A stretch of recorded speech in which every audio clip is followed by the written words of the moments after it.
Olá, o sofrimento para um ser humano não é aceito e pouco entendido. O sofrimento tem sido objeto de estudo de filósofos, de teólogos, mas ainda assim não há resposta suficiente. Daniel, o profeta, ainda jovem, depois de uma caminhada de mais de 1000 quilômetros por um deserto escaldante, a caminhada do crescente fértil, se depara com a mais bela cidade de então, a capital do maior império, e ele entra pelos portais da cidade de Babilônia, onde ali estavam os jardins suspensos, e ele vê então aqueles vitrais do portal de cor azul, os leões dourados, e ele começa a compreender a grandeza do lugar onde ele estava chegando por tanto sofrimento, com tanto sofrimento. E ele sabe que haveria nos 70 anos que eles iriam habitar ali, que haveria ainda muito sofrimento e muitas provas. Os babilônios não só os requisitaram para a universidade, para aprender o que havia de melhor na cultura, matemática, astronomia, mas também os babilônios pretendiam que eles mudassem a maneira de ver, a sua cosmovisão de mundo, que eles abandonassem suas crenças religiosas e suas tradições. E, de fato, levaram Daniel a duras provas. A primeira coisa, para transtornar a vida e a cabeça de um jovem, eles mudaram o nome de Daniel. Daniel significa Deus é o meu juiz. Passou a se chamar Beltesazar. Bel era um deus babilônico. Daniel também foi provado para que comesse a alimentação do rei. Essa alimentação, essa comida real, na verdade havia sido sacrificada aos ídolos babilônicos. E o que se tinha em vista ali é que esses deuses babilônicos, através dessa comida, eles poderiam dar aos jovens que estavam ingressando naquela universidade uma inteligência, uma supremacia sobre tudo e sobre todos. Ali havia uma competição para destacar alguns jovens que seriam os futuros administradores daquele grande império. Daniel se negou. Ele não queria dar o crédito de toda a sua sabedoria, de todo o seu conhecimento, da sua inteligência, daquilo que Deus havia lhe dotado. Ele não daria aos ídolos de Babilônia, aos deuses de Babilônia. Ele se negou a comer daquela comida, assim como seus 3 amigos que ali haviam chegado. E eles fizeram um desafio ao chefe dos eunucos, ao cozinheiro ali, e disseram: olha, você nos dê apenas vegetais. E depois de 10 dias, ele conta no livro que escreveu, eles foram considerados os mais aptos, e após 3 anos eles foram considerados os mais inteligentes.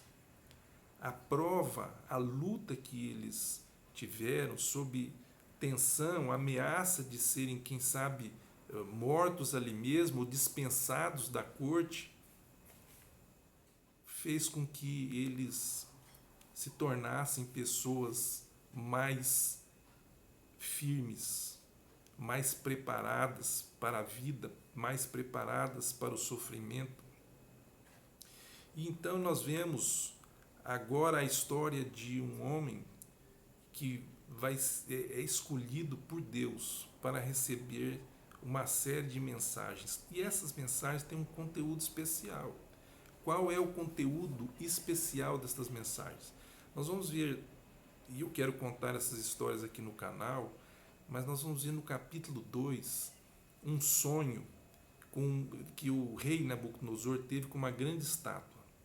E essa história, a interpretação desse sonho, ela vai se repetir em Daniel no capítulo 7 com 4 grandes animais e no capítulo 8 com 2 animais e no capítulo 9 uma profecia de tempo, a profecia das 70 semanas, e depois no capítulo 11 e depois no capítulo 12 Deus foi dando durante a vida de Daniel uma certeza: ele vê o futuro, ele é soberano, ele administra a história, Deus é que conduz a história.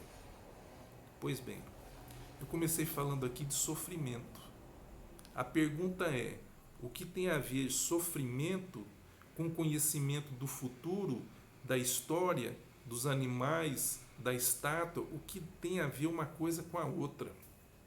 Eu te digo, quando você vai para uma situação difícil, para uma situação de sofrimento, você suporta se você tiver a clara noção do porquê e por quem você está lutando e você está passando aquilo.